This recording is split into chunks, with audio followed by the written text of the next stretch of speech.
मराठा समाजाला ओबीसी आरक्षणाचा कायदा लागू करेपर्यंत आम्ही मुंबई सोडणार नाही. देवेंद्र फडणवीस साहेबांनी का ह्याच्यातनं एक अंतर बाळगून ठेवलंय हे कळायला मार्ग नाही, ते त्यांनीच त्याचं उत्तर देऊ शकतो. मला एक फक्त काय वाटतं की मराठा समाज हा महिलांवर अत्याचार झाल्याशिवाय पेटत नाही. जरांगे पाटील हा प्रामाणिक लक्षात ठेवा. भुजबळ हे राजकारणी व्यक्ती आहेत, त्यांनी राजकारण शोधलं आणि ह्या प्रामाणिक माणसाला भावनिक करून स्वतःचं राजकारण साधलंय. एक कन्फ्युजन स्टेटमध्ये झालं. पण आता सरकारला शेवटी कसं आहे, सगळ्या मराठ्यांना आरक्षण हे द्यावं लागणार आहे. आरक्षण जर नाही मिळालं तर ह्यांना पर्याय सुद्धा देऊ.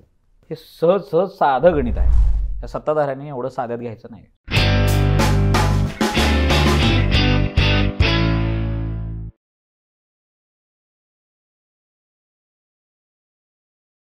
नमस्कार मंडळी, रिअल किस्सा या यूट्यूब चॅनलवर मी तुमचं सगळ्यांचं पुन्हा एकदा स्वागत करतो.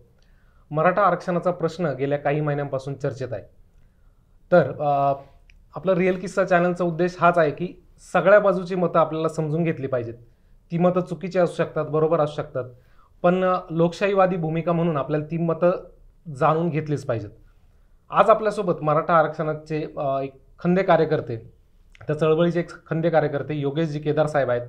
त्यांच्याकडून आपण आरक्षणाची गरज नेमकी काय आहे, आरक्षणाचा प्रश्न, आरक्षणाचा तिढा कसा सुटू शकतो, त्यातल्या तांत्रिक बाबी काय आहेत, कायदेशीर बाबी काय आहेत, त्या समजून घेणार आहोत. तर योगेशजी, तुमचं स्वागत करतो रिअल किस्सावर. थँक्यू, धन्यवाद. मला एक सांगा, मराठा समाज हा महाराष्ट्रातला एक ताकदवर समाज म्हणून समजला जातो. तर या मराठा समाजाला आरक्षणाची गरज का पडते? बघा, मराठा समाजाला आरक्षणाची गरज ही आत्ता काही दशकांमध्ये पडले असं नाही. खरं म्हणजे आरक्षणाला जन्म ज्या समाजानं दिला आहे तो समाज म्हणजे मराठा समाज आहे. तर तुम्ही म्हणाल की मराठा समाजानं कसं काय दिला, तर राजर्षी छत्रपती शाहू महाराज हे ह्या जगातले पहिले असे राजे आहेत, दूरदृष्टीचे राजे होते. त्यांनी आपल्या संस्थानामध्ये जगातलं पहिलं आरक्षण दिलं 1902ला. मग जन्म घालणारा समाज कोण आहे? शाहू महाराज मराठा समाजातले होते ना. जन्मच शाहू महाराजांनी दिला. बरं, त्या काळामध्ये 1902ला आरक्षणाची गरज असेल तर आज आरक्षणाची गरज कशी काय नाही? म्हणजे 100 वर्षापासून मराठा. बरं, 1902ला जेव्हा आरक्षण दिलं त्याही वेळेस मराठा समाज आरक्षणातच होता ना, बरोबर आहे का नाही? 1927-28ला एक कमिशन आलं होतं ज्याला आपण सायमन कमिशन म्हणतो. त्या सायमन कमिशनच्या समोर परमपूजनीय डॉक्टर बाबासाहेब आंबेडकरांना शाहू महाराजांनी पाठवलं होतं. त्याही वेळेस मराठा समाजाला आरक्षण मिळावं अशी भूमिका ब्रिटिश काळात सुद्धा ती कंटिन्युएशनमध्ये. 1931ला जातीनिहाय जनगणना झाली त्यावेळेला आपल्या देशामध्ये पहिल्यांदा क्लासिफिकेशन ऑफ कास्ट्स हे करण्यात आलं.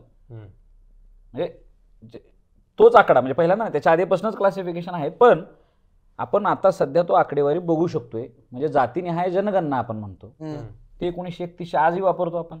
त्यावेळेला मराठा समाजाला इंटरमिडिएट क्लासेसमध्ये ठेवलं होतं. म्हणजे बॅकवर्ड क्लास ज्याला आपण आज दलित समाज, शेड्यूल कास्ट, शेड्यूल ट्राईब म्हणतो, तो इंटरमिडिएट कम्युनिटी क्लासेस आणि अप्पर क्लासेस.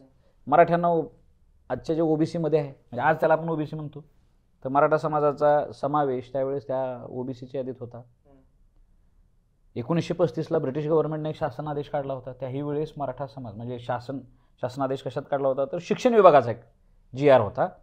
त्या GRमध्ये 156 क्रमांकावरती मराठा समाजाचा समावेश हा इंटरमिडिएट क्लासेसमध्ये ठेवला होता. म्हणजे आरक्षणात लाभार्थी म्हणून होता मराठा समाज. 1948ला संविधान सभेमध्ये आरक्षणाची चर्चा झाली. त्यावेळेला 2च प्रकारचे आरक्षण स्वीकारले गेले, म्हणजे आपण की शेड्यूल कास्ट आणि शेड्यूल ट्राईब. पण तिसऱ्या आरक्षणावरही चर्चा झाली होती. ते आरक्षण नंतर स्वीकारलं. कोणतं आरक्षण? तर इंटरमिडिएट क्लासेसचं, त्याला आपण ओबीसी म्हणतो. 26 जानेवारी 1950 पासून 2 प्रकारचे आरक्षण लागू आहेत, शेड्यूल कास्ट आणि शेड्यूल ट्राईब. बरोबर.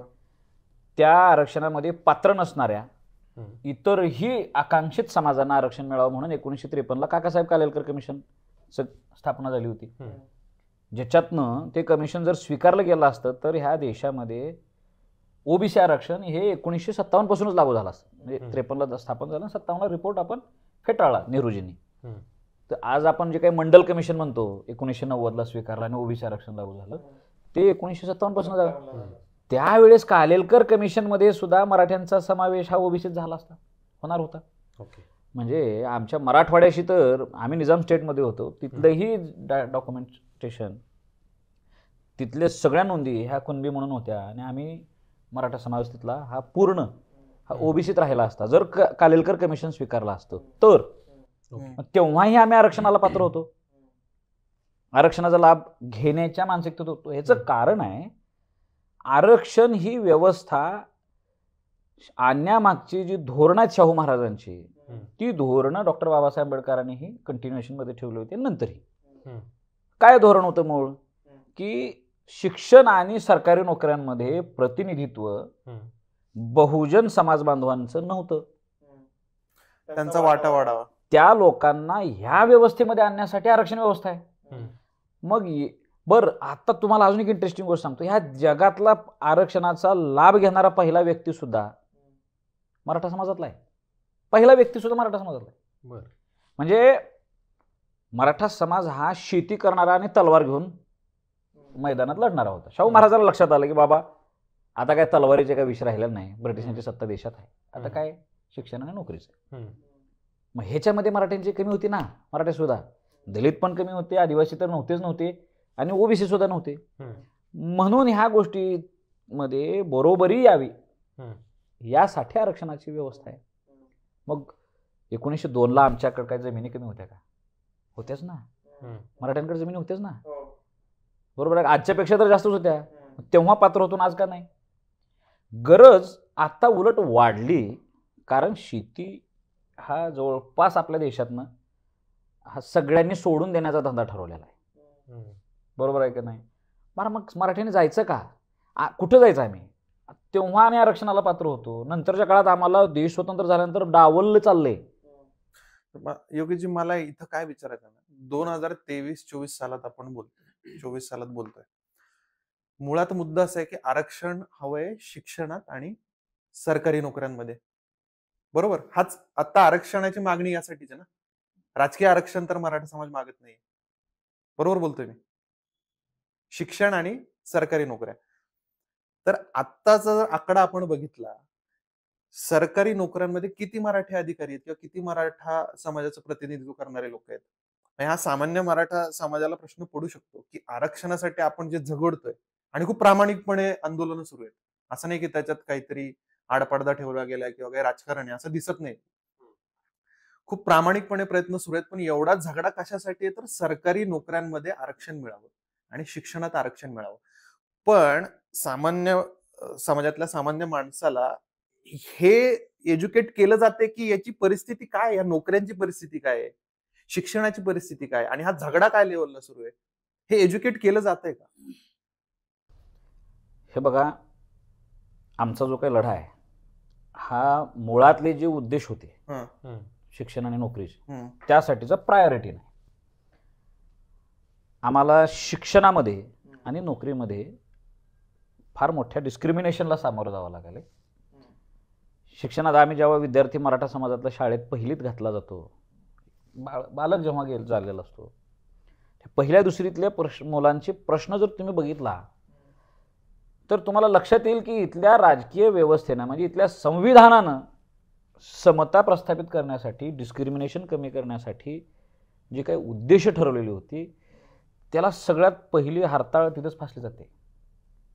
म्हणजे शाळेत आपण जेव्हा गणवेश सुद्धा कशासाठी घालतो आपण, की बाबा हा कमी आहे, तो उच्च आहे, तो श्रीमंत आहे, हा गरीब आहे, हे दिसला नाही पाहिजे, सगळ्यांना आपण समान वाटलं पाहिजे. पण शाळेमध्ये जेव्हा गणवेश वाटप केलं जाते सरकारच्या वतीनं, त्यावेळेस विशेष काही विद्यार्थ्यांना वाटलं जातं आणि काही विद्यार्थ्यांना. आता मी आजच उदाहरण घ्या, माझी आई ही दुसऱ्याच्या शेतात रोजंदारीनं जात होती, पण मला काहीच लाभ नाही ना. दुसऱ्या शेतात रोजंदारीनं आम्ही शाळेत, मी आठवड्यातनं 2-3 दिवसच शाळेत जात होतो.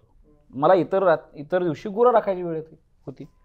पण माझ्या सोबतची जी काही इतर कास्टमधली मुलं आहेत, त्यांना शिक्षणामध्ये त्यांचे वडील काही लोक तर अधिकारी पण होते, चांगल्या ह्याच्यात कमवत होते, त्यांना मात्र गणवेश मिळायचा. आजही ती परिस्थिती आहे, म्हणजे फार काय बदल आहे, तसंच आहे अजूनही. फीसमध्ये त्यांना वेगळी गोष्टी आहेत. आज मी नवोदयला जाऊ शकला असतो, मला फीस नवोदयचं स्ट्रक्चर आमचं तेवढं भरणं झालं नाही. आमच्या आईला रोजंदारी करावं लागलं, वडील हमाली करायचे, हे भरणं झालं नाही म्हणून आम्ही टॅलेंट असलं तरी बाहेर पडलोच ना. जे भरले त्यातले काही लोक विद्यार्थी गेले. हे डिस्क्रिमिनेशन नाही का? मग ह्याची मुळं आपण जर काही ह्याच्या शिक्षण व्यवस्थेपासूनच जर काही पेरत असेल जातीभेदाचे, की तो कुठल्या तरी जातीतला आहे म्हणून त्याला मिळतो लाभ मिळतो आणि मी मराठा आहे म्हणून मला काहीच नाही, हे नेमकं काय? बरं, अजून एक सगळं लक्षात घ्या, शिक्षणामध्ये फी स्ट्रक्चर जरी बघितलं तरी मराठ्यांच्या पोरांना मी जे काही उद्वेग आहे त्यातला लाभ झाला तरी आम्हाला भरपूर आहे. आम्ही ज्यावेळेस शिक्षण पाया उभा राहू चांगल्या लेवलनं, चांगले एज्युकेशन, मराठ्यांना फार गरज राहणार नाही. हां, दुसरं नोकरीमध्ये आज सरकारी नोकऱ्या कमी झाल्यात ह्याचं आम्हाला भान आहे ना. बरोबर, तेच म्हणतो. सरकारी नोकऱ्या कमी झालेल्या आहेत. ज्यावेळेस तुमचं एज्युकेशन फार क्वालिटीज असेल त्यावेळेस सरकारी नोकरीकडेच फार वळतील आहे. पण त्यापेक्षाही जास्त पगारी मिळणाऱ्या नोकऱ्या इकडं शिक्षण चांगल्या जागेत घेतल्यानंतर मिळतात. प्रायव्हेट नोकरीमध्ये सुद्धा आज तुम्ही जेव्हा जाता त्यावेळेस ओबीसीच्या पोरांना मार्क कमी असले तरी त्यांना काडर वेगळे मिळते.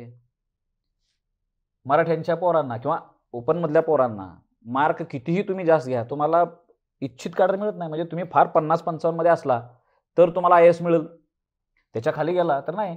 पण 200-300 मार्क असणाऱ्या नंतर म्हणजे नंबरवरचा मुलाला सुद्धा IPS मिळतं, IAS मिळतं. हे डिस्क्रिमिनेशन नाही का? पण ते मिळवण्यासाठीच आम्ही आरक्षणासाठी मागणी करतोय. आरक्षणाची गरजवंत मराठ्यांना आहे की सरसकट सगळ्या मराठ्यांना आरक्षणाची गरज, किंवा त्यात परत भौगोलिक दृष्ट्या पण मराठा समाजाची गरज वेगवेगळी आहे का? म्हणजे पश्चिम महाराष्ट्रातल्या मराठा समाजाची गरज वेगळी आहे, मराठवाड्यातल्या मराठा समाजाची गरज वेगळी आहे? नाही, बघा, मराठा समाजामध्ये फार काही क्लासिफिकेशन्स आहेत असं नाही. थोडं बहुत आपल्याला हा मूळतः समाज ज्यावेळेस हातात नांगोर धरतो त्यावेळेस कुणबी असतो आणि हातात तलवार घेतो त्यावेळेस क्षत्रिय असतो. बरोबर आहे, तो मराठा म्हटला जातो. महाराष्ट्रातल्या सगळ्याच मराठ्यांमध्ये जो काही गरीब तबका आहे त्या सगळ्या आकांक्षित म्हणजे गरजवंत मराठ्यांना आरक्षणाचा लाभ मिळाला पाहिजे. कारण आम्हाला आजपर्यंत कधीच मेनस्ट्रीममध्ये यायची संधी मिळालेली नाही. जिल्हा परिषद लढवणारा जो काही मराठा असतो तो मराठा पवारसाहेबांच्या आणि बाळासाहेब थोरातांच्या, विखेंच्या, राणेंच्या जवळचा कुठला तरी फॅमिलीमधला माणूस असतो, नातेवाईक असतो. अशी 200-250 घराणी म्हणजेच मराठा समाज आहे असं नाही ना. ह्या राज्यामधल्या राज्यकर्ती जे काही समाज आहे, IAS असलेले काही मोजके लोक म्हणजेच मराठा समाज नाही. किंवा बँक चालवणारे काही मोजकी मराठे, ती पण आमदार असणाऱ्याच त्यांच्याच नातेवाईकाकडेच बँक असते, आमदार असणाऱ्या खासदार असणाऱ्या ह्या लोकांच्याकडेच कारखाना असतो. यांच्याकडे बघून पूर्ण मराठा समाजाचा अंदाज आकलन करता येणार नाही. हा मुळात मुद्दा आहे. आम्ही जी काही गावगाड्यात खेड्यात इतर सगळ्या समाजासोबत राहिलेली माणसं आहे, ह्या सगळ्या समाजाला आरक्षण मिळालं पाहिजे. त्यात प्रांतवादाचा विषय नाही. पण आज जर काही महाराष्ट्राचा भूगोल आपण जर अभ्यास केला तर ह्या भूगोलामधल्या विदर्भ जो काय आपला प्रांत आहे, पट्टा आहे, विदर्भातल्या 90% मराठ्यांना आरक्षण मिळते. त्यात देशमुख आडनावाच्या लोकांनाही मिळते, देशमुख असलेल्या लोकांनाही, आणि इतरही सगळ्या पाटलं बिटलं सगळे. उत्तर महाराष्ट्रातल्या सगळ्यांना आरक्षणाचा लाभ मिळतो. पश्चिम महाराष्ट्रातल्या जवळपास 70-80% लोकांना आरक्षणाचा लाभ मिळतो. म्हणजे तुमचा नगर जिल्हा तर काय 100% कुणीही मराठा गेला तर त्याची नोंद ब्रिटिश काळात निघते, कुणबी दाखला निघतो आणि तो आरक्षण काढतो. कोकणामधला कुणबी आणि मराठा तिथं थोडंसं बायफर्केशन आहे असं आपण मानलं पाहिजे. तिथल्या मराठा समाजातल्या काही मिळत नाही जो मराठा सर्टिफिकेट लागलाय. सगळ्यात मेजॉरिटीचा प्रॉब्लेम हा मराठवाड्यातला. आम्हाला 1967च्या नंतर म्हणजे कुणबी नोंद 67च्या आधीपासून आहे, त्या गोष्टीचा कधीच लाभ झाला नाही. मंडल लागू झाला त्यावेळेस कुणबी नोंदी असणाऱ्या विदर्भातल्या, पश्चिम महाराष्ट्रातल्या, उत्तर महाराष्ट्रातल्या सगळ्या लोकांना कुणबीचा दाखला काढता येऊ शकत होता. अशा अनेक IPS आणि IAS झालेले अधिकारी आहेत जे कुणबी दाखला काढतात, ज्याला आम्ही मराठा म्हणतो. डॅशिंग आणि रावडी असलेले IPS ऑफिसर आहेत आपल्याला, त्यांना लाभ काय मिळाला ते कुणबी.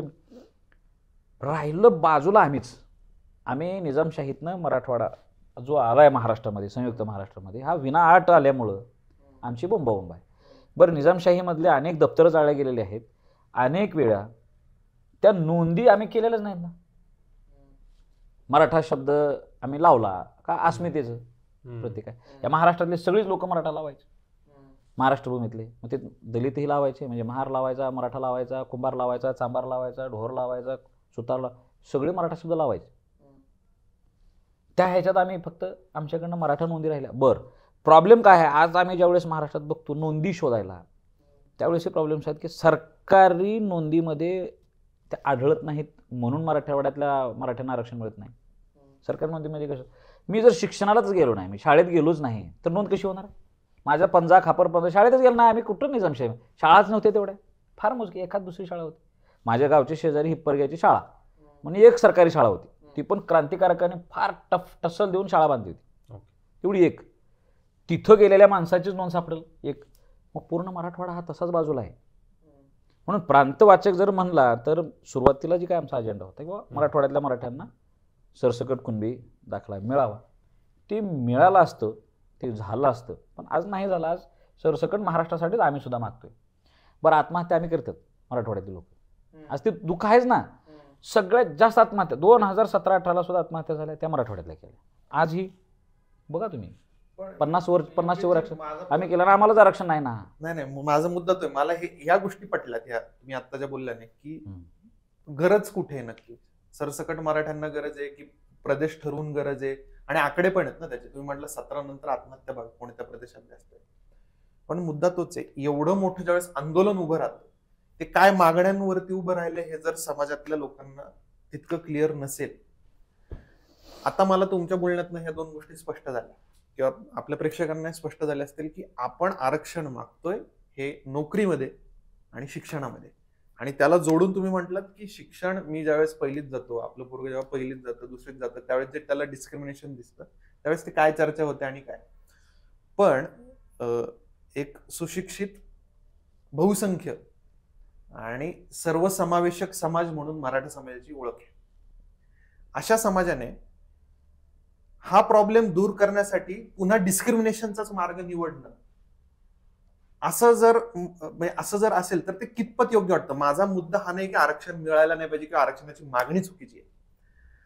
आरक्षणाची मागणी कशासाठी करतोय हे मुद्दे तितके ठोस आणि ठळक वाटत नाही. तुमच्या प्रश्नाचं मला अर्थ लागला की बाबा डिस्क्रिमिनेशन करायला लागलाय, म्हणजे तुम्ही मला काय म्हणायचं, कोणावर तरी डिस्क्रिमिनेशन करून तुम्ही आरक्षण जाणार. मराठ्यांना आरक्षण मिळालं, पोरांना फी माफ झाली, गणवेश मिळायला लागला, पुस्तक मिळायला लागले, पण 4 मुलं अजून वर्गात तशीच आहेत की जे म्हणणार आहेत आता यांना मिळते आम्हाला नाही मिळत. तर माझा मुद्दा आहे की हा मुद्दा घेऊन आरक्षणाची लढाई कशी लढते.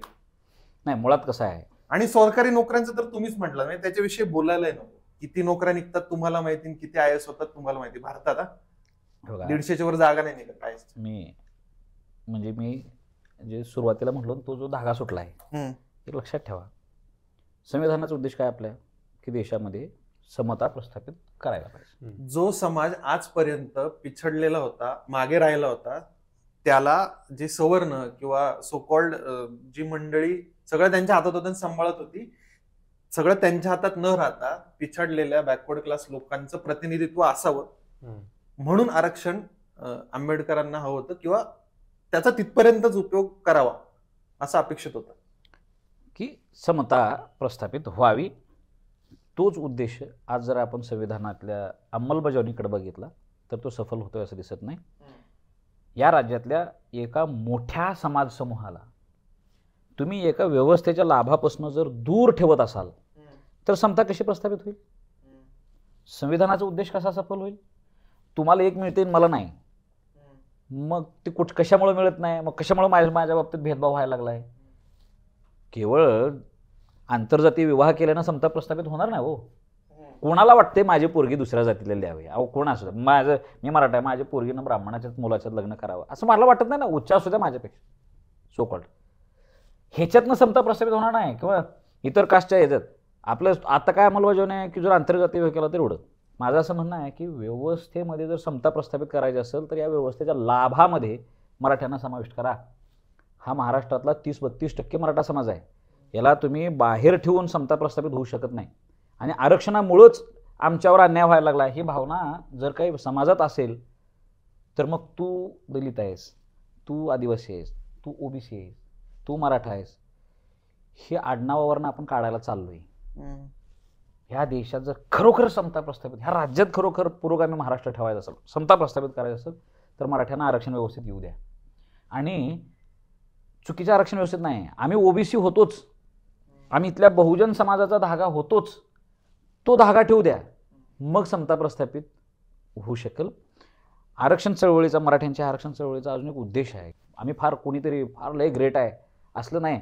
तुम्ही आणि आम्ही सगळे सोबत आहे, तुम्ही आणि आम्ही सगळे समान आहे.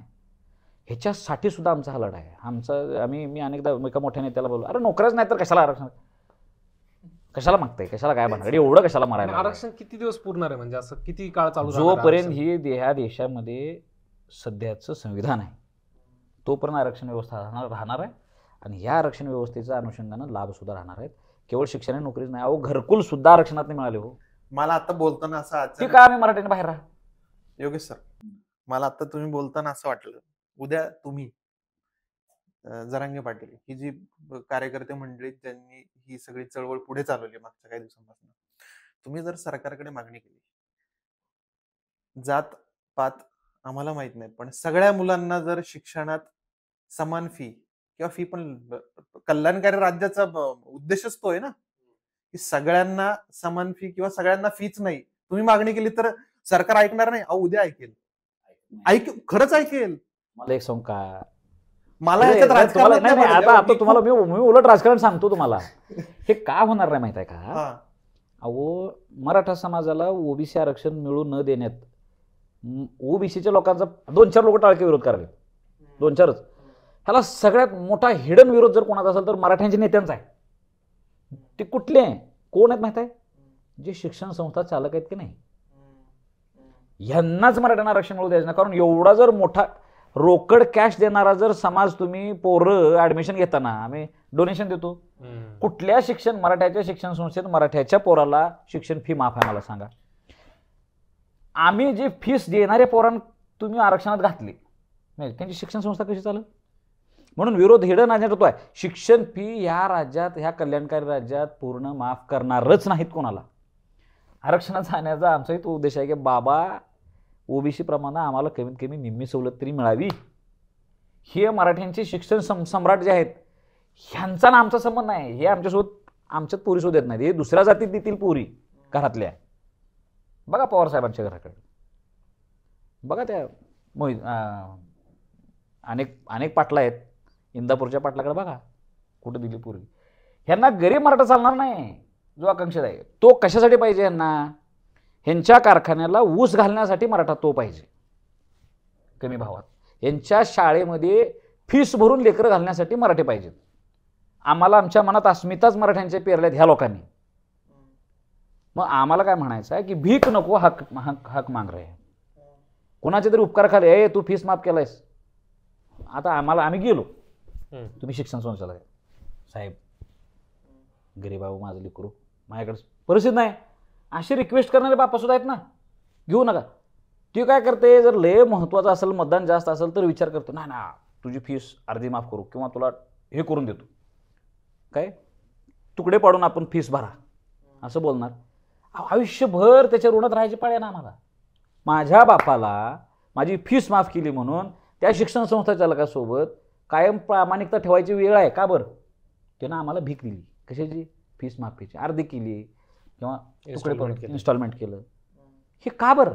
अरे व्यवस्थेतनंच आम्हाला जाऊ द्या ना आरक्षणात. कुठला शिक्षण संस्था चालक, कुठला कारखानदार, कुठला कोण, अलग लक्षात तुम्हाला.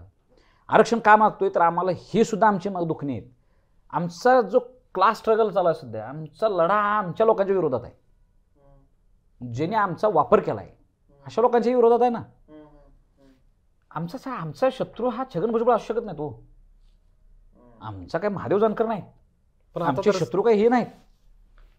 आम्हाला ज्यांनी डिस्क्रिमिनेट केले, ही आम्हाला आरक्षण न मिळू देण्यामध्ये कुठलाच मराठ्याचा नेता ओबीसीतनं आरक्षण मागतोय का आज मला सांगा.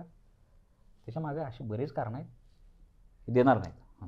तुम्ही म्हणताय छगन भुजबळ तुमच्या विरोधात नाही किंवा तुम्ही त्यांच्या विरोधात नाही, पण आता दिसतंय तर तेच, म्हणजे जे काही नेतृत्व आहे आपलं मराठा आंदोलनाचा असो आणि ओबीसी समाजाचा असो, तो जो संघर्ष आता पेटलाय चांगला, तो संघर्ष पेटवला गेलाय की पेटलाय.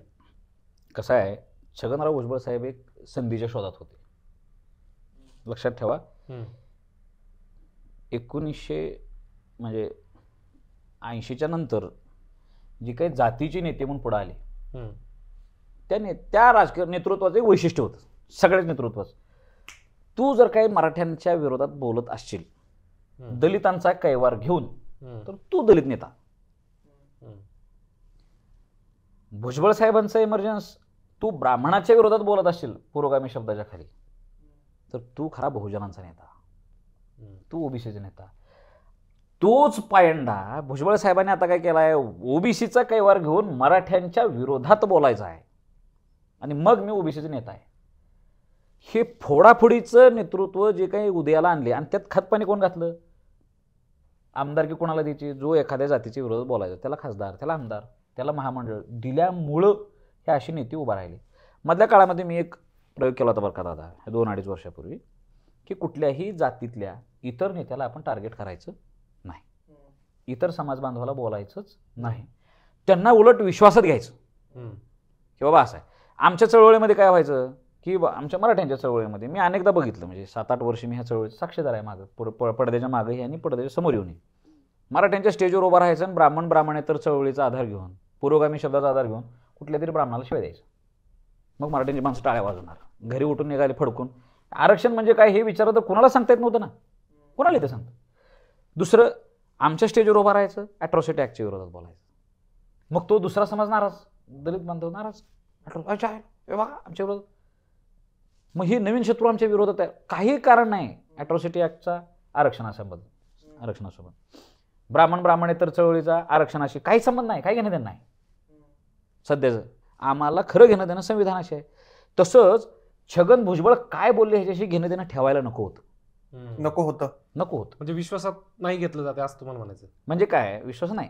छगनराव भुजबळांना आणि मी 13 तारखेला जरांगे पाटला नाही बोललो, एक छोटीशी आमची स्मॉल चूक झाली. भुजबळ साहेबांनी 12 तारखेला का 11 तारखेला एक ॲलिगेशन लावलं कोणावर, जरांगे पाटलावर. 7 कोटी आले कुठून? आंदोलनाच्या तयारीसाठी, बरोबर आहे. इथून सुरू झालं. मला त्याच वेळेस डाव लक्षात आला होता की छगनराव भुजबळांना एंट्री करायची. मी जरांगे पाटलांना बोललो होतो की तुम्ही भुजबळावर एकेरी ह्याच्यात बोलायचं नाही, किंवा आपण हे बोलायचं नाही. त्यांच्या जवळच्याही माणसांपाशी मी निरोप दिली, आम्ही पण सांगितलं सगळं. म्हणजे 14 तारखेला सभा होती, 13 तारखेला हे सांगितलं. भुजबळावर जरी आपल्याला बोलायचं जरी असलं भुजबळ साहेबांवर, तर त्याने तो आरोप केला ह्या अनुषंगाने बोलू नका.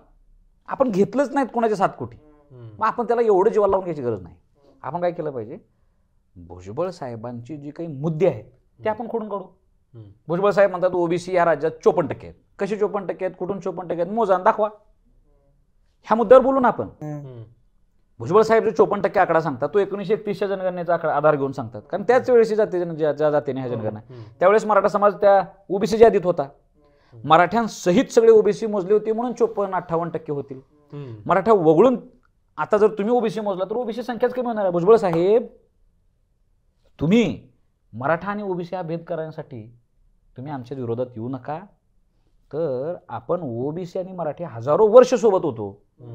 आता ह्या राजकीय व्यवस्थेनं तुम्हाला ना आम्हाला भेद केलंय आरक्षणामुळे. ह्या 30 वर्षाच्या ओबीसी आरक्षणामुळं ओबीसी आणि मराठ्यांमध्ये भेद आपण बघायला लागलो. तो भेद जर खऱ्या अर्थाने मिटवायचा असेल तर मराठ्यांना ओबीसी देऊ द्या. आपण बहुजन समाज जर एकत्र करायचा असेल, फुल्यांच्या नजरेतला हा सगळा काय कोळवाडी असलेला भूषण असलेला शिवाजीराजांचा समाज एक, तर आपण येऊ द्या. पुरोगामी तुम्ही म्हणताय, माझा उद्देश हा मी ते म्हणलो होतो, पुरोगामी म्हणणाऱ्या मराठ्यांना, पुरोगामी म्हणणाऱ्या तुम्ही नेते आहे ओबीसी सगळ्या बहुजनांना, तर खऱ्या अर्थानं जर बहुजन एकत्र करायचं ओबीसीत राहू द्या ना. आमचा हिस्सा आहे, तो हिस्सा कसा आहे हे आपण सांगू. पण काय झालं, पुन्हा अजून काही बोलले असेल जरांगे पाटलांनी आवेशामध्ये असेल, उद्वेगानं असेल, भुजबळांवर टीका केली. कधी 14 तारखेला भुजबळांचा उद्देश सफल झाला. पुन्हा भुजबळ इकडून ॲलिगेशन करायला लागली, पुन्हा जरांगे पाटील करायला लागले, पुन्हा करायला लागले. ह्याच्यामध्ये ओबीसी आणि मराठा हे एकमेकाच्या विरोधात आहेत असं दाखवणं सरकारला सुद्धा सोपं गेलं. इंटेन्शनली सरकारमधल्या काही लोकांनी भुजबळांना इकडून हवा दिली, इकडं तर बिचारा ते प्रामाणिकपणे जरांगे पाटील बोलत राहिले. हे राजकारण लक्षात आणून आम्ही सांगितलं, पण तरी त्याच्यावर जरांगे पाटलांना दुर्लक्ष झालं. मी एका वेळेस जाऊन भेटलो, कशाला त्या भुजबळांच्या नादाला काय उगेच विनाकारण काय, त्यांना बाजूला टाका, बाकीचे सगळे सोबत घेऊया. आपण भुजबळला बोलल्याशिवाय बातम्या कशा होतील असे विषय. पण जरांगे पाटील हा प्रामाणिक व्यक्तिमत्व आहे, लक्षात ठेवा. भुजबळ हे राजकारणी व्यक्ती आहेत, त्यांनी राजकारण शोधलं आणि ह्या प्रामाणिक माणसाला भावनिक करून स्वतःचं राजकारण साधलंय आणि ओबीसी मराठा वाद आहे असं दाखवायला लागले.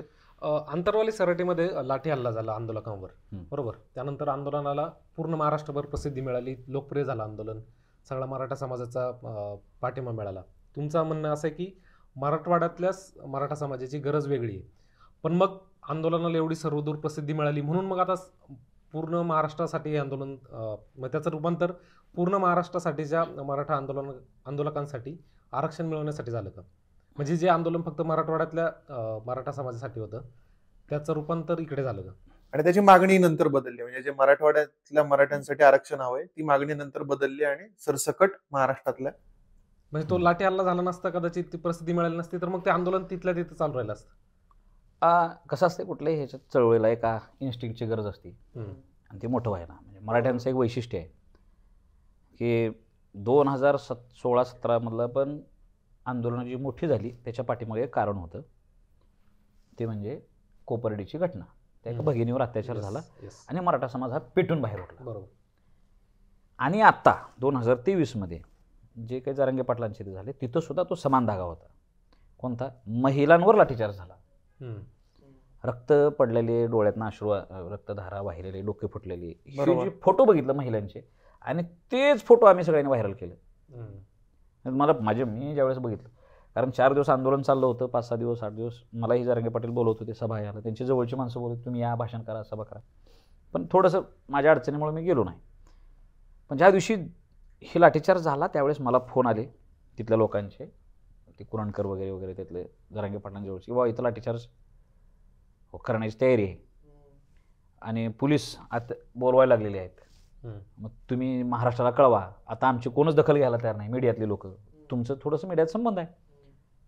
ते कारणही होतं की त्या दिवशी इंडिया आघाडीची बैठक होती, ते विरोधी पक्षनेते मुंबईतच होती, त्यामुळे हे कोणी त्या दिवशी दखल घेणार नव्हते. आणि तो डाव साधून पोलिसांनी बरोबर आंदोलन मोडीत काढायचं धोरण ठेवलं होतं. ह्या राज्यातली पहिली पोस्ट योगेश केदारने केली की पोलिसांना तुम्ही एकत्र करायला लागलाय आणि हातात दंडुके घेऊन, ते फेस शिल्ड हे सगळे घेऊन, हां राईट, आणि शांततेत चाललेलं आंदोलन आहे, एवढं तयारी करायची काय गरज आहे? 500-700 पोलिसांनी, म्हणजे त्यांचं इंटेन्शन क्लिअर होतं हे आंदोलन मोडीत काढायचं. पण ते लाठीचार्ज केला. हे इंटेन्शन वरून आलेलं होतं की तिथल्या लोकल?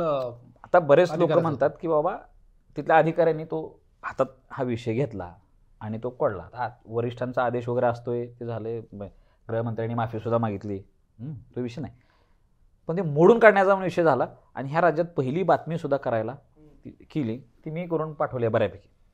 आणि ह्या राज्यामध्ये पहिल्यांदा टीव्हीला बाईट देणारा सुद्धा माणूस मी आहे. म्हणजे एकनाथ शिंदेचं मला लाज वाटते अशा मुख्यमंत्र्यांना मराठा म्हणून घेण्याची, आम्हाला की हे मुख्यमंत्री मराठ्यांमध्ये जन्मले याची लाज वाटते. इतकी टोकाची टीका मी केली. यांना मणिपूर बनवायचं आहे का महाराष्ट्राला? असं केलं. ते ABP माझ्यावर पहिली बातमी, पुन्हा पुढारी न्यूजवरती, TV9, ह्या सगळ्या चॅनलवर आल्यानंतर जी धग वाढली. मग सगळे नेत्यांना लक्षात आले, अरे काहीतरी बोंब झाली, काहीतरी प्रॉब्लेम झाला, कारण ती व्हिडिओज मी मोबाईलवरून टाकले.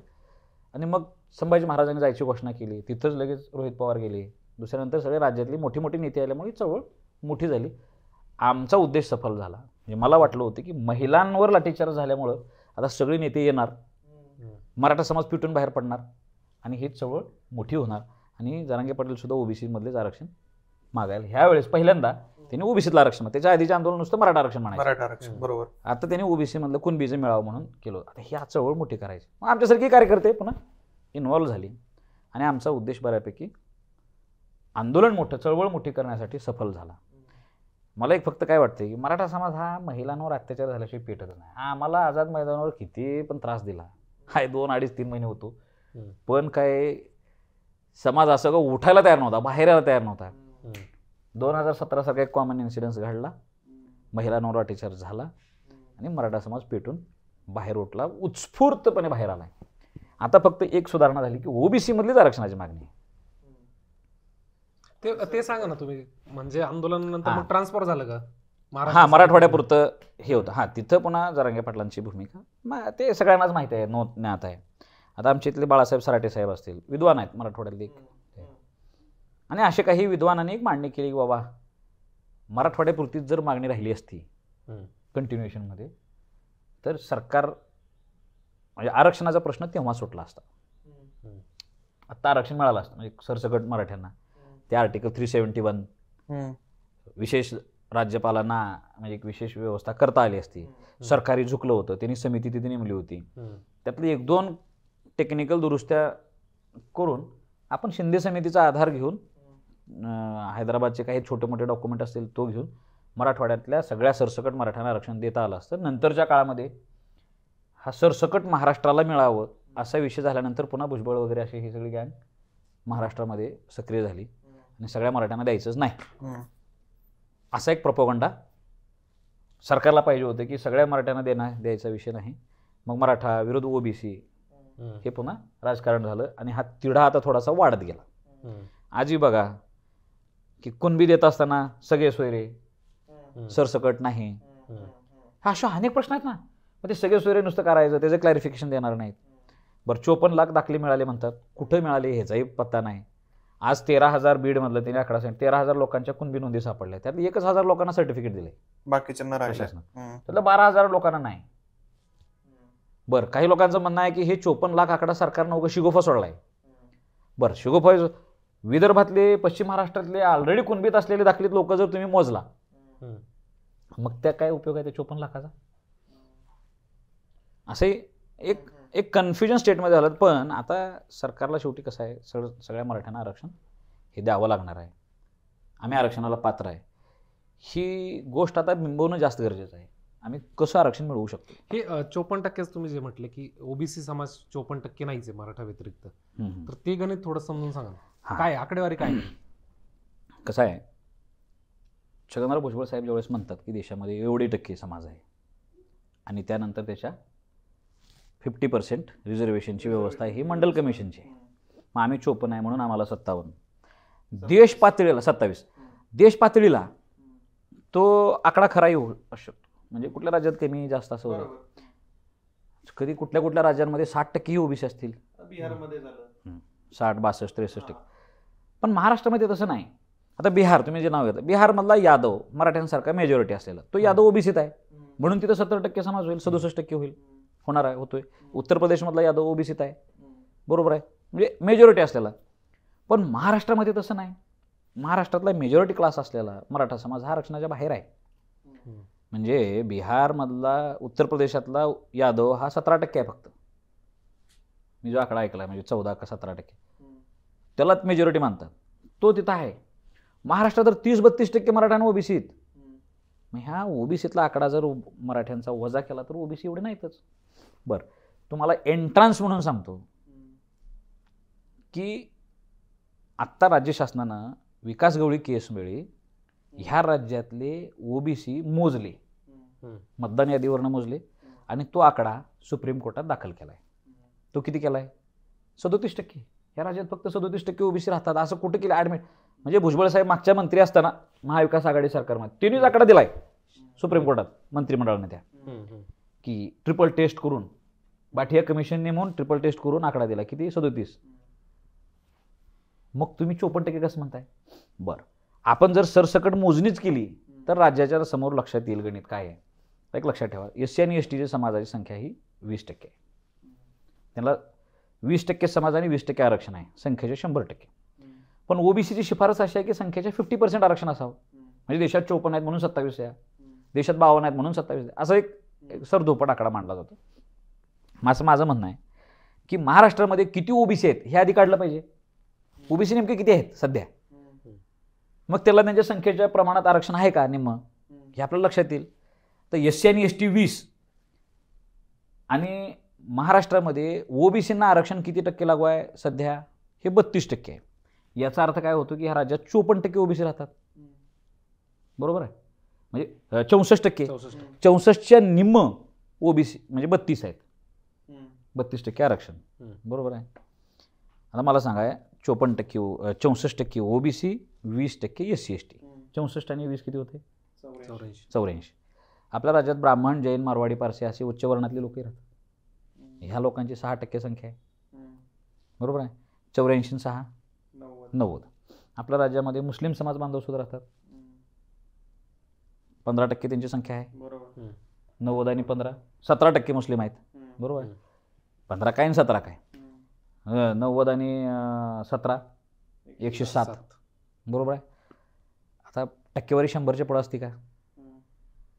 टक्केवारी 100च्या पुढे असते. टक्केवारी महाराष्ट्रात 13 कोटी धरा आणि त्या 13 कोटी समाजाला सगळ्या समाजांना 100 मध्ये डिवाइड केलं तर टक्केवारी असते. सगळ्याला 100% मध्ये आला पाहिजे. आता किती झालं? 107%. हेच इतर. मग मराठा समाज कुठं आहे? 5/5/2021 सर्वोच्च न्यायालयानं मान्य केलं की मराठा समाज, विनाआरक्षित मराठा हा 30% राहतो महाराष्ट्रात. बरोबर आहे? मग हा 30% जर मिसळला, 107 आणि 30 137%. म्हणजे ह्या राज्यात 137% समाज राहतात. असं कुठं होतंय का? हे काहीतरी आकडेवारीचा घोटाळा आहे का नाही? मग हा जर आपण उलट करून मांडणी केली तर ह्या राज्यात कुठल्या समाजाची संख्या किती आहे हे लक्षात येईल आणि कोणाला किती आरक्षण मिळायला पाहिजे होतं हेही लक्षात येईल. पुन्हा मोजा. SC आणि ST, दलित आणि आदिवासी बांधव ज्यांच्यातलं आरक्षण आम्हाला मागणी नाही, आम्ही पात्रही नाही, अशी किती आहेत? ही SC आणि ST 20%.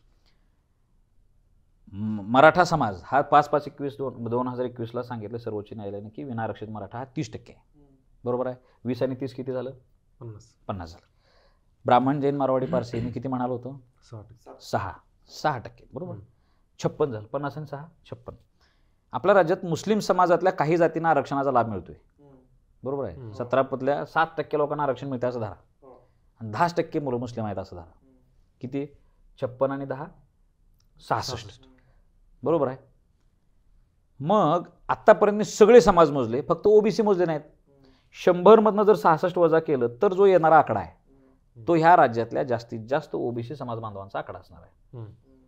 त्याच्यामध्ये VJ, NT, NTD, NTC सगळे मिळून 100 66 वजा केल्यानंतर किती राहते? 34. आणि मग पुन्हा आपण मंडलच्या शिफारशीकडे आलं पाहिजे की संख्येच्या निम्म. जर आज राज्यामध्ये 34%च OBC असतील सगळे, तर त्यांना त्यांच्या संख्येचे निम्म किती आरक्षण मिळायला पाहिजे होतं? 17%. आणि ह्यांच्याकडे किती आता? 32. या 32 17 वजा केलं तरी 15% आरक्षण 50%च्या आत, म्हणजे 52%च्या आतमध्ये हे मराठ्यांना मिळू शकते. 30% जरी OBC धरलं तरी 30 17 वजा केले तरी 13% आरक्षण मराठ्यांच्या हिश्श्याला येऊ शकते. याचा अर्थ कोणाचं काढून घेणं नाही. जे आमचं हक्काचं आरक्षण आहे तेच आम्ही परत मागतोय. मग आता तुम्ही म्हणायला पाहिजे की व्हायला मग हे मंडलपासूनच त्यांना 30-32% असेल लागू, तुम्ही आता कोण कमी करा म्हणणार? कमी कसं करणार? बरोबर आहे? कसं काय? ज्यावेळेस मंडल लागू झाला आहे देशामध्ये त्यावेळेस सगळ्या OBCना, म्हणजे महाराष्ट्र हा पहिलं राज्य आहे ज्यानं मंडलची म्हणजे अंमलबजावणी केली. 1990ला सगळ्या OBCना मिळून आरक्षण जे लागू झालं ते केवळ 14% आरक्षण लागू झालं सगळ्या OBCना. आणि ते आरक्षण 5 वर्ष लागू होतं. 90, 91, 92, 93, 94 अशी 5 वर्ष सगळ्या OBCना मिळून 14% आरक्षण होतं. 23 मार्च 1994ला तत्कालीन शासनानं एक GR काढला, शासनादेश काढला, आणि जे काही उरलेलं 16% आरक्षण होतं ते पुन्हा एकदा OBCमध्ये वर्ग केलं, म्हणजे 30% आरक्षण करून टाकलं. 14% आधी, नंतर 16, असं 30, SC ST 20, असं 50चा कोटा पूर्ण झाला. आता कोणाला आतमध्ये येऊ देणार नाही. माझं असं म्हणणं आहे, मी अजितदादा पवारांना शिवनेरीवर प्रश्न केला होता की तुमच्या चुलत्यांनी शरदचंद्रजी पवार साहेबांनी मुख्यमंत्री असताना मराठ्यांच्या पाठीत खंजीर खुपसून एक GR काढला आणि तो मराठ्यांना कर्दन काळ ठरवला. त्या GRचा श्वेतपत्रिका काढा. कसं काय 16% आरक्षण OBCमध्ये पुन्हा वर्ग केलं? कशाच्या आधारावर? कुठला म्हणजे अभ्यास समिती नेमली नव्हती, कुठला आयोग नेमला नव्हता त्यावेळेस 94ला, आणि तरीसुद्धा तुम्ही अचानक एक GR काढून पूर्ण 14% आरक्षण वर्ग केलं. हे कशाच्या आधारावर? त्या GRची श्वेतपत्रिका काढा 23 मार्च 1994च्या. म्हणजे सांगण्याचा मुद्दा असा आहे की सगळ्या OBCना मिळून 14% आरक्षण होतं, जे 16%मध्ये आमचा सुद्धा हिस्सा बनला असता. तो हिस्सा आम्हाला मिळायला तयार नाही. आम्ही आमचा हरवलेला हिस्सा मागतोय फक्त, असा विषय. आत्ता काय स्टेज आहे आंदोलनाची? नाही, आत्ता आमची स्टेज असं आहे की आता 2-4 वेळेस सरकारला टाईम वाढवून दिला. सरकार पुढं हे सगळ्या गोष्टी आल्यात. आता लास्टचा आमचा एक धडक आता मुंबईला आम्ही करणार आहे. आम्ही सगळे जरांगे पाटलांच्या नेतृत्वामध्ये मुंबईला असं लाखोंच्या कोटींच्या संख्येने आम्ही पोहोचणार आहे. दिल्लीत ज्याप्रमाणे शेतकरी आंदोलन तटून बसलं होतं, वर्षभर ती जागा सोडली नाही, 8-9 महिने 11 महिने काळे कायदे मागे घेण्यासाठी, तसं मराठा समाजाला OBC आरक्षणाचा कायदा लागू करेपर्यंत आम्ही मुंबई सोडणार नाही, असा आमचा एक उद्देश आहे, ध्येय आहे.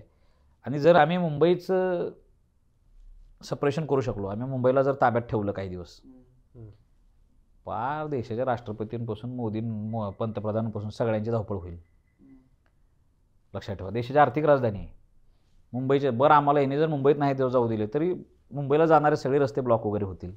असे शांततेत मुंबईत जाऊ द्या आणि आम्ही जाणार आहे, आम्हाला आरक्षण पाहिजे म्हणजे पाहिजे. यावेळेस आम्ही वाढ देणार नाही.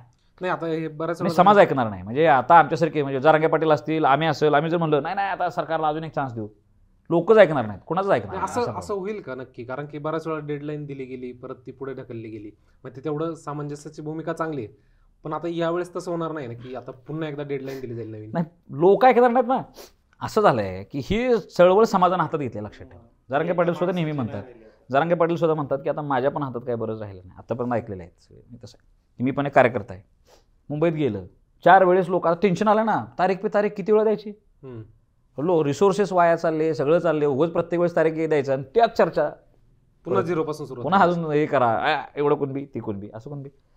पण आता मुंबईमधून हालत असताना आरक्षण दिलं तरच हालू शकतोय, नाहीतर समाजातलीच माणसं. आम्ही जर म्हणलं की नाही, जरांगे पाटलांनी म्हटले चला आता बास आता आपण निघू, मग लोक म्हणतील की नाही पाटील आता आपण संधी द्यायला नको, तुम्हाला विनंती आहे. मी म्हणलं चला आता नाही आपण सरकारला अजून एक थोडी वेळ देऊ, लोक म्हणतील चल घरी निघ. काय रे आम्ही काय एवढं मूर्ख आहे काय, सारखं यायला लागला आणि तुम्ही चाललाय आणि तुम्ही आपलं मनाला येईल त्यावेळेस करताय, आम्ही काय मूर्ख आहे? असं अशी परिस्थिती निर्माण होणार आहे. पण हे सरकारला परवडणार नाही असं. पण आता आमदार बच्चूभाऊ कडून मार्फत जी बोलणी सुरू आहे सरकारची जरांगे पाटलांसोबत, आता आज सकाळचीच बातमी होती की ते सगळे सोयरे या शब्दावरनं बरेच चर्चा झाली आणि तो आता माझ्या मते तो प्रश्न कदाचित सुटत आलाय आज जे काही घडले त्यानुसार. तर बच्चूभाऊंमार्फत जी बोलणी चालली त्यानंतर जरांगे साहेबांचं म्हणणं असं होतं की जे 53-54 हजारच्या नोंदी सापडल्यात त्यांना जर पुढच्या 2 दिवसात 53 लाख नोंदी सापडल्यात, त्यांना जर पुढच्या 2 दिवसात 19 पर्यंत जर प्रमाणपत्र देण्याचं काम जर सरकारने केलं तर कदाचित आम्ही विचार करू 20 तारखेचा की मुंबईला मोर्चा न्यायचा की नाही किंवा धडक द्यायची की नाही. तर ह्या 53-54 लाख आणि प्लस त्यांचे सगळे सोयरे, आणि सगळे सोयऱ्यांची व्याख्या जी मी आज सकाळी बघितली टीव्हीवरती, जे बच्चू कडू आले होते आणि त्यांनी वाचायला दिलं जरांगे पाटलांनी, की त्यात लिहिलं होतं की आंतरजाती विवाह असेल तर नाही, मराठा समाजाची मुलगी मराठा समाजातच लग्न करून आली असेल तर त्यांचे सोयरे, सगळे सोयरे, आणि घरात तुमची छाननी होऊ शकते किंवा अथवा शब्द त्यांनी ऍड केला तर 53 लाख जर नोंदी सापडल्या असतील आणि या मागणी हा जी आर नाही तो, पण हे सगळे मुद्दे घेऊन जर बच्चू कडू आले असतील आणि हे जरांगे पाटलांना मान्य असतील तर 53-54 लाख मराठा समाजाला जर प्रमाणपत्र मिळालं तर त्यांचे सोयरे, पुन्हा त्यांचे सोयरे, असं करता करता 3-3.5-4 कोटी जे मराठा लोक आहेत, जो समाज आहे, त्यांना सगळ्यांनाच ओबीसी कुणबी प्रमाणपत्र दिलं जाईल किंवा मिळेल. नाही, मी पण असं ऐकलंय की जर सरकारनं आमचं आरक्षण मान्य केलं तर आम्ही गुलाल सुद्धा उधळू. नाही, हे आरक्षण मान्य करणं आहे की नाही, माझा प्रश्न आहे. आता ह्याच्यात आरक्षण मान्य करणे की मागच्या दाराने आरक्षण देणे. मी जो बसलोय आता, मी शोधून काढलं सगळ्या माझे पाहुणे म्हणजे रावळे सगळे आमचे, म्हणजे माझ्या घरात आलेल्या मुली, त्यांच्या नातेवाईकांमध्ये शोध घेतला. माझ्या घरात न दुसऱ्या घरात गेलेल्या मुली म्हणजे माझ्या आत्या, बरोबर आहे, त्यांचे तिकडे आम्ही नोंदी वगैरे शोधायचा प्रयत्न केला.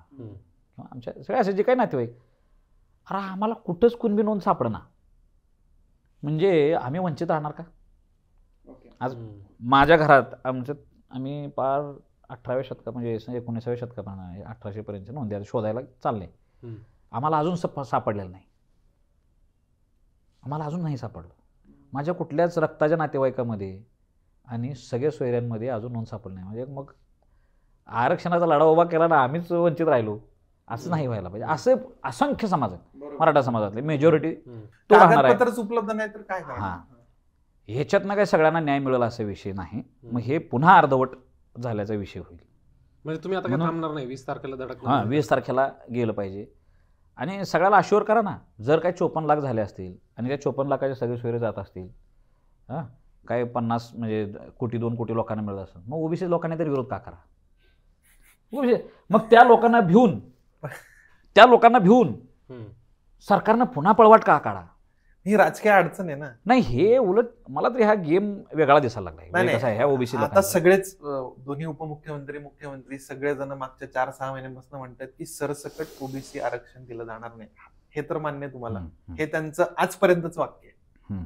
सरसकट ओबीसी आरक्षण दिलं जाणार नाही, पण अशा प्रकारे आरक्षण सरसकट कुणबी देणार नाही. कुणबी देणार नाही. सरसकट कुणबी देणार नाही, पण ज्यांचे पुरावे सापडलेत आणि त्यांना द्यायलाच पाहिजे. ते काय आज मग मिळतं ते काय असं नाही. नवीन कायदा नाही ना. नवीन कायदा नाहीच आहे तो. तो फार तो 67 जी आर आहे नवीन- आणि मंडल कमिशनचे शिफारसीपासून आहे तो. तो नवीन कायदा नाहीच आहे. मग पण- हां, एवढं एक कौतुक करता येईल शासनाचं की बाबा आमच्या लोकांमध्ये तुम्ही जरा सुरळीत केलं दाखले मिळायला, म्हणजे पद्धती सोप्या केल्या, म्हणजे समिती नेमून वगैरे. ह्या चळवळीचा सगळ्यात मोठा फायदा काय झाला की मराठा समाजातील लोक नोंदी शोधायला चालू केली. म्हणजे आता अशा अनेक लोक आहेत की ते शिक्षणात कुणबीचा लाभ घेऊ शकले असते. म्हणजे मग पश्चिम महाराष्ट्रातले बरेच होते का जात नव्हते, तर आपल्याला समाजाला आपल्या जातीला आरक्षणच नाही असं एक डोक्यात भ्रम होता. म्हणून नोंदी शोधायला कोण गेलं नाही. जरांगे पाटलांच्या चळवळीमुळे एक फायदा झाला नक्की 100%, म्हणजे की लोक नोंदी शोधायला लागले आणि काही लोकांनी आता सर्टिफिकेट काढलं सुद्धा. बरोबर आहे. हा एक सगळ्यात मोठा लाभ आहे. म्हणजे आम्ही ज्या ओबीसींची जनजागृती करत होतो. आता प्रॉब्लेम फक्त ज्यांचा आहे की ज्याच्या सर्टिफिकेटला केवळ मराठा शब्द लागला आहे आणि ज्यांच्या सगळ्या सोयऱ्यांमध्ये, ज्यांच्या पाहुण्यारावळ्यांमध्ये नोंदच नाही, अशा मराठ्यांनी काय करायचं. तर मग माझं एक ओबीसी नेत्यांना सुद्धा विनंती आहे की बाबा तुम्ही जर खऱ्या अर्थानं पश्चिम महाराष्ट्रातला सगळा मराठा ओबीसीत गेलाय, कुणबी मराठा कुणबी नोंदी निघतात ह्या लोकांच्या, उत्तर महाराष्ट्रात सगळे गेलेले आहेत, विदर्भातले सगळे कुणबी मराठे जे आहेत हे तुमच्यासोबतच असतात. हां, जे त्याला आहे ना ऑलरेडी. अरे प्रॉब्लेम राहिला फक्त मराठवाड्यातला का काही लोकांचा. अरे मग सरसकट होऊ द्या ना. म्हणजे त्याला काय प्रॉब्लेम राहिला, आपण सगळे बहुजन एकत्र येणार आहोत. बरं, तुम्ही असंही थांबवू शकत नाही, तसंही थांबवू शकत नाही, आहे त्या कायद्यानुसारच. मग वित्तुष्ट आणून तुम्ही का, म्हणजे मी नेहमीच बऱ्याच ओबीसी नेत्यांना म्हणालो की आम्ही येणारच आहे आरक्षणामध्ये, आज येणार आहे, उद्या येणार आहे, नोंदी शोधून येणार आहे किंवा कसं येणार आहे, तुम्ही थांबवू शकना. मग विरोधात का सभा घ्यायला लागलाय, काय म्हणजे नेमकं काय गणित आहे तुमचं, तुम्ही थांबवत नाही. मग भांडणं करून जमीन वाटप करण्यापेक्षा सामोपचारानं बांध टाकून घेणे.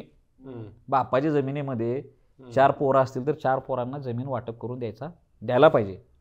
एक शहरात होता, 30 वर्ष गावाकडे झाला नाही, म्हणून गावातल्या 3 भावांनी म्हणाला तू यायचंच नाही, तुला देणारच नाही, असं चालणार आहे का. कायदा म्हणेल की बाबा ते पण तुझ्या हिस्सेदार आहे, अँसेस्ट्रल प्रॉपर्टीमध्ये तो सुद्धा लाभार्थी आहे.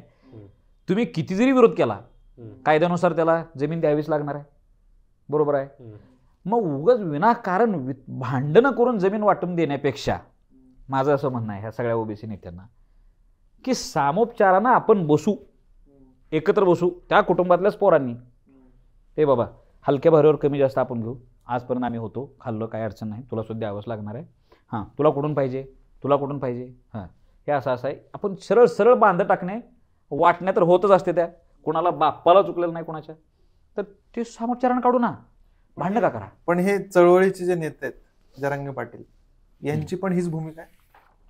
मग नक्कीच आता आम्ही त्यांना विनंती केली. आता आम्ही बघा मुंबईमध्ये संभाजी महाराजांच्या नेतृत्वात ओबीसी आणि मराठी एकत्र आम्ही बसवलं होतं YB चव्हाण सेंटरला.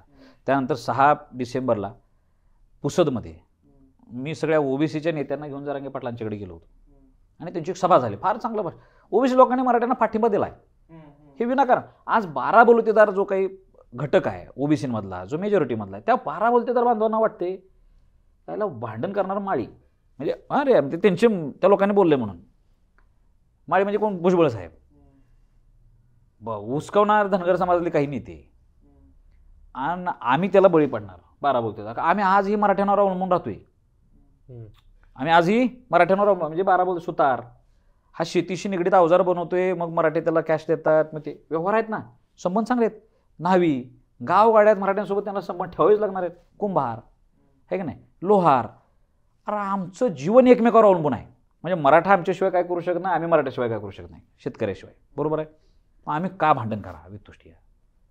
आमचा आम्हाला वेगळा वर्ग द्या, ओबीसीचा, ओबीसीमधला घटक आम्हाला पुन्हा बायफर्केशन करा, आम्हाला काढून द्या आणि मराठ्यांना ओबीसी द्या, काय अडचण नाही.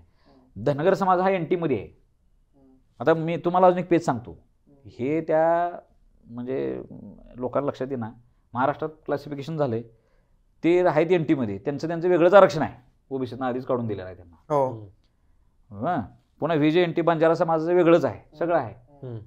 हे विनाकारण हे सगळे कुठाने कोण आहेत तेच ओबीसीचे नेते म्हणून मिरवायला लागलेत, आणि आम्ही 27% ह्याचं त्याचं असं काहीतरी कारण देऊन ते मराठ्यांना विरोध करायला चाललंय.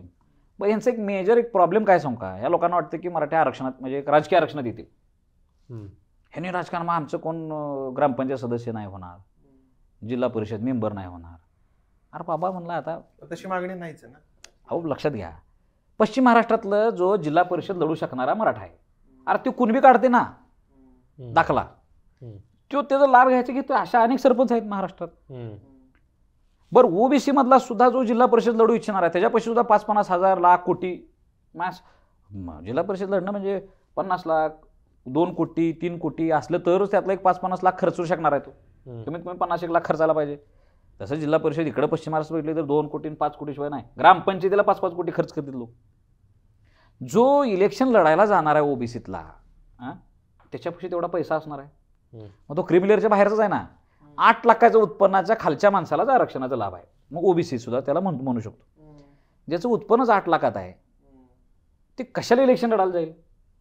मग तो मराठा असू द्या किंवा मग ओबीसीतला असू द्या, कुणी ज्याला खराच किडा आहे राजकारणाचा, तो ओबीसीतला असू द्या किंवा मराठ्यातला असू द्या, तो श्रीमंतच आहे. आज छगनराव भुजबळ हे ओबीसी आरक्षणासाठी पात्र नाहीत, कारण त्यांचं उत्पन्नाची मर्यादा किती आहे, किती मोठं आहे उत्पन्न. तशा अनेक घराणे आहेत महाराष्ट्रामध्ये ओबीसी मधले जे राजकारणात आहेत, त्यांच्याकडे प्रचंड साधनं आहेत मोठी. मग ते तुम्ही मुंडे फॅमिली घ्या, बावनकुळे घ्या, आणि कोण घ्या, बाकी सगळे जानकर साहेबांचं ते हे असलं तरी त्यांचं उत्पन्न किती आता आता बघा. पूर्वीचं काही असेल, काही अपवादी असू शकतात, पण तुम्ही राजकारणाचा आड घेऊन मराठ्यांना विरोध करू नका. गरजवंत ओबीसी आणि गरजवंत मराठे ह्यांना मराठ्याची बी गरज आहे, ओबीसीची बी गरज आहे. आम्हाला आमच्या आरक्षणामध्ये लाभार्थी होऊ द्या. आणि तुम्ही राजकीय मांडणीवरून, हिडन अजेंड्यावरून हे समाजातल्या हजारो वर्षांच्या परंपरेला छेद देऊ नका. तसं 1990च्या पूर्वी ओबीसी आणि मराठा हा 1000 वर्षाचा इतिहास काढा, किती वाद आहेत का. असा कोणचा राजा झाला मराठ्यांमधला ज्यानं ओबीसीचं शिरकानच करत फिरला. असा कुठला ओबीसी मधला राजा झाला त्यानं मराठ्यांना संपवत गेला, असं दाखवा मला 1000 वर्षाचा इतिहास. ओबीसी आणि मराठा हा भेदच करू शकत नाही आपण. मी म्हणतो शेड्यूल कास्ट आणि शेड्यूल ट्राईबच्या लोकांमध्ये थोडंसं भेद तरी करू शकतोय. सांस्कृतिकदृष्ट्या त्यांच्यावर अन्याय झाला आणि त्या आरक्षणात आम्ही मागत नाही, काहीच नाही. पण ओबीसी माळ्याला एखाद्या मंदिरात प्रवेश नाही आणि मराठ्याला आहे, असं दाखवा कुठं. धनगराला एखाद्या मंदिरात प्रवेश नाही आणि मराठ्याला आहे, असं कधी आहे. मला काहीच भेद नाही. सुतार असेल, लोहार असेल, कुंभार असेल, अरे ह्या सगळ्यांना मराठ्यांच्या बरोबरीनंच वागणूक आहे. कुठं कमी आहे, कुठं कमी जास्त आहे. सांस्कृतिकदृष्ट्या, ऐतिहासिकदृष्ट्या नाहीच ना. हा भेद आज कशातनं झाला आहे, हा फक्त राजकीय अजेंड्यामुळं आणि ह्या ओबीसी आरक्षण व्यवस्थेमुळे झाला आहे. हजारो वर्ष आम्ही सोबत होतो, ह्या 30 वर्षात आम्ही शत्रू म्हणून आलोय, पुढं यायला लागलोय. म्हणून माझं एक लक्षात घ्या, अजून नेहमी ह्या ओबीसी नेत्यांना सुद्धा सांगणं आहे की आपल्याला पुन्हा एकत्रच राहायचं आहे, गावगाड्यात सोबत नांदायचं आहे, गल्लीत घरं आपले सोबत असतील. काय शत्रू हा येऊ द्या ना मराठ्यांना आरक्षणात. 30 वर्षात असं काय तुमच्यावर आमच्यावर शत्रुत्व झाले. आणि ज्या क्षणाला आम्ही आमचा हक्क ओबीसीतला मागतो त्या क्षणाला तुम्ही काय म्हणता, नाही मराठा पुढारलेला आहे, मराठा असा आहे तसा आहे. ही डबल गेम कधी, डबल ढोलकी कधी बंद करणार आहे. भुजबळ साहेबांना ह्या गोष्टीवर आपण विचारलं पाहिजे. तुम्ही पुरोगामी म्हणता का नाही. शिवाजीराजांना कुळवाडी भूषण म्हणलेलं महात्मा फुलेंनी तुम्हाला पाहिजे असते, कुळवाडी भूषण. अरे कुळवाडी म्हणजे काय, कोणी बी, जर आमचा राजाच कुणबी असेल म्हणजे हा विचार केला पाहिजे नाही. मग तू कुणबी जर ओबीसी आरक्षणात असेल शिवाजी महाराजांचा, तुम्ही फुल्यांचा शब्द, तर आज मराठा का बरं बाहेर आहे त्यांच्या जातीतला समाज. तुम्हीच उलट नाही करते व्हा ना भुजबळ साहेब. माझं म्हणणं आहे खरंच बहुजन करा एकत्र, खऱ्या अर्थानं तुम्ही जर फुल्यांचे वारसदार असाल तर. याला आता कोण विरोध करते सरकारमध्ये, कारण 2 मुख्यमंत्र्यांना तर कोणी प्रश्न विचारत नाही किंवा ते तर बोलतच नाहीत. मागचे 6 महिने बघितलं, मुख्यमंत्र्यांना प्रश्न विचारले जातात, ते स्टेजवर न बोलतात, मध्ये मध्ये ते व्हिडिओ कॉल करून बोलतात पाटलांशी. दोन्ही उपमुख्यमंत्र्यांना कोणी विचारत नाही आणि ते सोयीस्कररित्या बोलत नाही. हे म्हणजे माझ्यासारख्याला कळतं, सगळ्या जनतेला कळतं आता महाराष्ट्रातल्या. आणि तुमची स्ट्रॅटेजी म्हणून म्हणजे माझं असं ऑब्झर्वेशन आहे, मराठा समाजाचं आंदोलन जी लोक पुढे घेऊन चाललेत त्यांच्या एक स्ट्रॅटेजीचा भाग आहे का हा, की कोणा व्यक्तीचं नाव न घेता आपल्याला जे हवंय ते, आणि ती चांगली स्ट्रॅटेजी असेल तर, की कोणाही व्यक्तीचं कोणत्याही समाजाचं नाव न घेता आपल्याला जी हवंय ती मागणी, रास्त मागणी पुढे करणं आणि तिचं जोर लावून धरणं. पण आता वेळ अशी झाली की 6 महिन्यानंतर ज्यावेळेस एक पाऊल पुढे, 2 महिन्यांनी बघू, 20 दिवसांचा वेळ द्या, जेव्हा असं घडतं ना त्यावेळेस क्रमप्राप्त ठरतं की इतर लोकांना प्रश्न विचारले गेले पाहिजे आणि त्यांनी उत्तर दिली गेली पाहिजे की जे सत्तेत आहेत. नाही, कसं आहे, दूध ज्याला पुळते ते ताक सुद्धा फुंकून फिंकून पिते. लक्षात ठेव. देवेंद्र फडणवीस साहेबांनी का ह्याच्यातनं एक अंतर बाळगून ठेवलंय हे कळायला मार्ग नाही, ते त्यांनीच त्याचं उत्तर देऊ शकतील. आणि अजितदादांचं म्हणजे दोन उपमुख्यमंत्री म्हणले हे मान्य आहे. हा दिसतेच ना, दिसतंय ते सरळ ओबीसी स्टेजवर जातात मराठ्यांचे नाही काय, म्हणजे काहीतरी कारण असेल त्यांचं, त्यांना आपण विचारलं. अजितदादांना त्यांचं काय म्हणजे मग ते कधी मी एकदा बघितलं, आता व्हिडिओ फिरतोय, ज्यावेळेस मागच्या सरकारमध्ये नव्हते आणि आंदोलन पेटले होते, अजितदादा 1 मराठा लाख मराठा, मराठ्यांना आरक्षण मिळालंच पाहिजे, हे कोण घोषणा देत होतं? अजितदादाच. आणि आता ते बोलायला लागलेत की तुम्ही कसं काय आंदोलन करताय, कसं काय वेठीस धरताय. ते थोडं बोलले पण चुकूनच बोलले, मराठ्यांच्या पोराने शिवायची लाखोली वाहिली मध्ये बोलले होते. एकनाथ शिंदे साहेबांनी थोडीशी का असेना मॅच्युअर्ड भूमिका घेतली असं मला वाटतं. एक दिसतंय आपल्याला की बाबा ते बोलत असताना कमीत कमी मराठा समाजातल्या एक जो गरीब तबका आहे त्याच्या भावना दुखावणार नाही त्याची काळजी घ्यायला लागली. मी देणार, मग मी शिवाजी महाराजांची शपथ घेणार, हे करणं ते करणं. त्यामुळे एक सॉफ्ट कॉर्नर त्यांना मिळतोय हे साहजिक आहे. म्हणजे त्यांच्या त्या म्हणजे बॉडी लँग्वेजवरनं, त्यांच्या त्या एकंदरीत बिहेवियर पॅटर्नमुळं की शिंदे साहेबांना एक एज मिळतोय, एक ॲडव्हान्टेज मिळायला लागलाय, नाही असं नाही. मग आम्हीही का विरोधात जा, अपेक्षा त्यांच्याकडनं धरणं साहजिक आहे ना भुजबळ शिंदे साहेबांकडनं, कारण तेच राज्याचे प्रमुख आहेत आणि ते दुखवत नाहीत. हां, जरांगे पाटलांनी सगळ्याच नेत्यांना बोललोय सुद्धा, आम्ही सगळ्यांनीच बोललोय. म्हणजे मग पवार साहेबांच्या विरोधात बोललो, शिंदे साहेबांच्या विरोधात बोलणं झालेच, अजितदादा हे. आम्ही काय असं काय पुन्हा तोंड बघून हे नाही. असं एक मला तर वाटतं तुमच्या आता आरक्षण तर आम्हाला घ्यायचं एकनाथ शिंदे साहेबांकडनंच, वेळ आली नाही मिळालं तर सगळ्यात आरक्षण कोण देणार जास्त आहे खरंच? एकनाथ शिंदे साहेब देणार आहेत की मोदी साहेब देणार आहेत की राष्ट्रपती मॅडम देणार आहेत? नाही, आज प्रमुख म्हणून शिंदे साहेबांकडनं अपेक्षा करणं साहजिक आहे. पण शिंदे साहेबांच्या पायात बेड्या आहेत, हातात बेड्या आहेत थोड्याशा. अलायन्समधलं राज्यकारभार त्यांच्याकडे आहे. भारतीय जनता पार्टींच्या इंटेन्शन्सवरती शिंदे साहेब वागतील. अजितदादांचं नेमकं काय धोरण आहे ते त्याचा विचार शिंदे साहेबांना करावा लागेल. त्यांच्या मनात जरी असल्या तरी काही गोष्टी घेता येणार नाहीत. पण आमची अशी आशा आहे की भारतीय जनता पार्टीसुद्धा, जी की स्वतःला आमच्या DNA मध्ये ओबीसी आहे, आमचा पक्ष हा ओबीसींचा पक्ष आहे असं कोण म्हणते? देवेंद्र फडणवीसजी. ते सुद्धा मराठा समाजाच्या बाजूने न्यायिक भूमिका घेतील, न्यायपूर्ण घेतील असं आम्हाला आशा आहे. त्याचं कारण आहे की बाबा आम्ही सुद्धा ओबीसीच आहे ना, आम्ही कुठं बाहेर आहे म्हणतोय, मराठा समाज हा ओबीसी आहे. उलट तुम्हाला 34%, 35% किंवा आता जे बांठिया कमिशन नंतर 37% ओबीसींचा तुम्हाला DNA वाटत असेल सोबत. मराठा समाज हा ओबीसीतलाच आहे, ह्याला सुद्धा तुम्ही ॲक्सेप्ट करा ओबीसी म्हणून, आणि 70% ह्या महाराष्ट्रातला ओबीसीचा तुमचा DNA राहू द्या ना. म्हणजे त्यांनी बेरजेचं राजकारण करावं. आम्ही तर काय तुमचे शत्रू आहे का? बरं, आज नरेंद्र मोदींना जर काय पंतप्रधान पदाच्या खुर्चीवर नीट बसायचं असेल गपचूप परत एकदा, त्याचा रस्ता कुठून जाणार आहे? महाराष्ट्रातूनच जाणार आहे. बरोबर आहे का नाही? ती त्याला जायचं असेल, जास्त जास्त खासदार त्यांना पाहिजे असतील महाराष्ट्रातनं, तर मराठ्यांना डावलून तुम्ही कसं बनवणार आहे हाही विचार त्यांनी केला पाहिजे. मी विचारणार होतो प्रश्न की विधानसभेच्या निवडणुकांच्या आधी आरक्षण मिळेल का येत्या? तर आता मला प्रश्न जरा चेंज करायचा आहे, मला विचारायचं आहे, लोकसभा निवडणुकांच्या आधीच आरक्षण मिळेल असं तुमचं म्हणणं आहे किंवा मिळू शकतं? आत्ता आम्ही तर जाऊन मुंबईत बसणारच आहे, त्यांना ते द्यावं लागणारच आहे. त्यांनी आता फेब्रुवारीमध्ये विशेष अधिवेशन घेण्याचं एक प्रयोजन ठेवलंय. हो, बरोबर आहे. जर आम्ही आता जाऊन बसलो, ह्याच्या 26 तारखेच्या आत नाही दिली, 26 तारखेला मुंबईत पोहोचणार, ते अधिवेशन कधी घेतात फेब्रुवारीमध्ये ह्याची वाट बघत बसून आम्ही तिथं त्या अधिवेशनामध्ये मराठ्यांना, बरं आम्ही कॉम्प्रोमाइज ओबीसी आरक्षणासाठी शिवाय करणार नाही. बरं, कॉम्प्रोमाइजच नाही, देर इज नो कॉम्प्रोमाइज. तेवढे आम्हाला आरक्षण दिलं एका मध्ये ओबीसीचा आमचा समावेश केला का नाही, तुम्हाला नुकसान होणार नाही. 100% मराठी तुम्हाला मतदान देतील, गरजवंत मराठी. आणि आम्ही घरातल्या भाकरी घेऊन तुमच्या प्रचारात फिरू. बोला. हे सगळं मराठ्यांचं म्हणणं आहे किंवा हा हा, एका अहो, मुद्द्यावर येणार मराठा समाज. अहो, आव्हान करू द्या जरांगे पाटलांनी एकदा. आमच्यासारख्या लोकांना जरांगे आव्हान करू पाटलांनी द्या. आवाहन करू द्या यावर मला विचारायचंय, जरांगे पाटील पुढे जाऊन राजकारणात काही भूमिका घेऊ शकतात? हे बघा, चांगल्या माणसांनी राजकारणात यायला पाहिजे ह्या मताचा मी आहे.